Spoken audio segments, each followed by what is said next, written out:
Tentang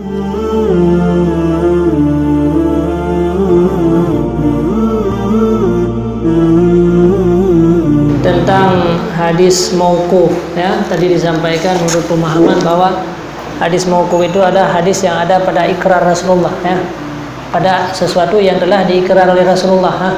Ini dinamakan hadis mauquf, ha.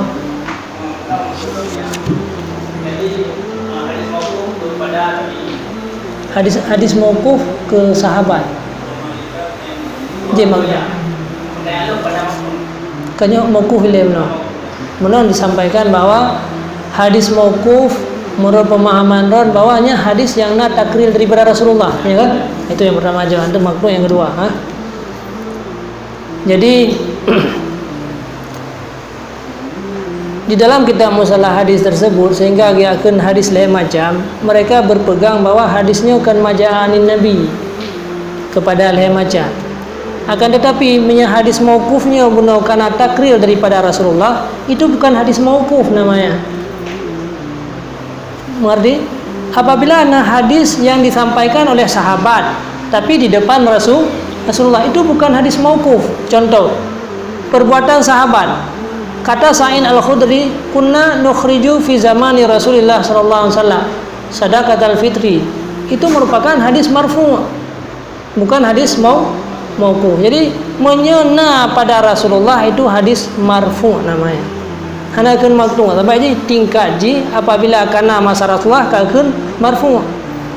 Nah, jadi menurut lun pahami bahwa tidak boleh kita katakan hadis mauquf ini adalah hadis yang ditakrir oleh Rasulullah, tidak. Karena hadis mauquf ini merupakan mutlak daripada perkataan dan perbuatan sahabat. Kemudian ulama membagikan dua. Apabila perbuatan sahabat itu tidak ada majal bagi ijtihad, artinya hana ruang masuk ijtihad, pasti hana ruang masuk ijtihad beliau melihat atau mendengarkan dari Nabi. Tapi dia tetap dinamakan hadis mauquf. Cuma posisi naik marfu' hukman namanya. Tapi tetap tidak dinamakan hadis marfu'. Karena apa kan? Hana dalam sigat ada dijelaskan itu daripada Nabi. Hana dalam sigat ada dijelaskan saya mengambil dari Nabi. Hana dijelaskan dalam sigat ada saya mendengarkan dari Nabi. Tidak dijelaskan saya melihat daripada perbuatan Nabi. Tidak dijelaskan saya mengerjakan ini di depan Nabi. Tapi seandainya dia mengatakan bahwa saya mengerjakan ini di depan Nabi, itu bukan lagi marfu' hukman namanya, tapi sudah dinamakan marfu' hakikatan, bukan lagi marfu' hukman. Jadi maka ada satu lagi makna, mungkin Ron sangat berkaitan dengan buah pertanyaan, karena muskil di pertanyaan yang pertama, maka muskillah makna. Saya mengerti itu. Jadi di makna juga demikian, karena ada sebahagian ulama yang mendefinisikan hadis dengan maja'a anin nabi wa anil ashab wa anit tabi'in dan sebagainya. Jadi makanya orang yang berpendapat demikian, kena menurut sampaikan bahwa ada yang mengatakan muradif antara hadis dengan khabar. Bahkan ada yang mengatakan sama antara hadis dengan asar.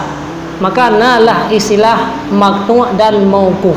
Seandainya kita berpendapat bahwa hadis ini hanya daripada Nabi, maka perbuatan sahabat dan perbuatan tabi'in tidak boleh dinamakan hadis, tadi dinamakan asar.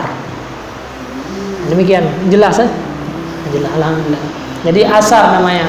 Jadi kagebunan hadis nyan berarti kagedefinisikan hadis dengan makna yang lebih umum.